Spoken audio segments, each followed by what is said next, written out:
কেউ নাই। সিএমসি ভেলোরে চলে না, মুম্বাই টাটা ক্যান্সার হসপিটালে চলে না, দেবী সেটির বাঙ্গালোরে চলে না, শঙ্কর নেত্রালয় হায়দ্রাবাদ নেয় না, চণ্ডীগড় পিজিআই নেয় না, কোন এইমসে চলে না, কিষানগঞ্জে দিলীপ জয়সওয়ালের মেডিকেল কলেজে নেয় না। তাই তো, তাই আয়ুষ্মান ভারতের কার্ড চাই বিজেপি, তাই 5 লাখ টাকা পর্যন্ত চিকিৎসা ফ্রি। আপনারা চান ইলেকট্রিকের বিল যাতে না আসে? চান তো? চান? তাহলে প্রধানমন্ত্রী সূর্য ঘর যোজনা চাই বিজেপি, তাই পার বাড়ি 80,000 টাকা করে দিয়ে সোলার প্লেট লাগিয়ে দেবে বিজেপি সরকার। ইলেকট্রিকের প্লেট আসবে না। আমরা করে দেখিয়েছি বিহারে, 21টা রাজ্যে, পশ্চিম বাংলায় করে দেখাবো। আশীর্বাদ দেবেন হরিপদ বর্মনকে? দেবেন তো? দেবেন তো? দেবেন? বলুন দেবেন? দেবেন তো? দিন আশীর্বাদ। 16তে 3, 21-এ 77, এবারে 177।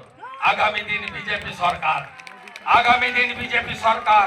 দিকে দিকে আওয়াজ উঠেছে, পাল্টানো দরকার, পাল্টানো দরকার, পাল্টানো দরকার, পাল্টানো দরকার, পাল্টানো দরকার। এখানে অনেক রাষ্ট্রবাদী মুসলিমরা এসেছেন।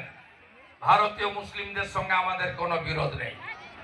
শুনে রাখুন আপনারা, মমতা ব্যানার্জি আপনাদের তেজপাতার মতো ব্যবহার করে, তরকারিতে লাগে, খাওয়া যায় না। আমরা বাংলাদেশ থেকে আসা অবৈধ অনুপ্রবেশকারীদের বিরুদ্ধে, আমরা সীমান্তে বেড়া দেওয়ার পক্ষে, ল্যান্ড জিহাদের বিরুদ্ধে, লাভ জিহাদের বিরুদ্ধে।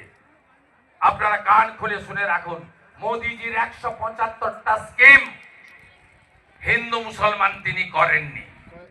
কোভিডের ইনজেকশনে 2টো লাইন ছিল না। তাই তৃণমূলের চক্করে পড়বেন না। বিজেপি সরকার আসছে, এখন থেকে মিলেমিশে থাকুন। আপনার ধর্ম আপনি পালন করবেন, আমার ধর্ম আমি পালন করব। আপনাকে কেউ জয় শ্রীরাম বলতে বলেনি, আপনি ভারত মাতা কি জয় বলবেন, আর আমি জয় শ্রীরাম বলবো। আমি রাম রাজ্যের কথা বলবো, যে রাজ্যে সবাই সুখে থাকবে, হাতে কাজ, পেটে ভাত, মাথায় ছাদ, এটাই আমাদের অঙ্গীকার। কিন্তু ডাল খোলাতে রামনবমী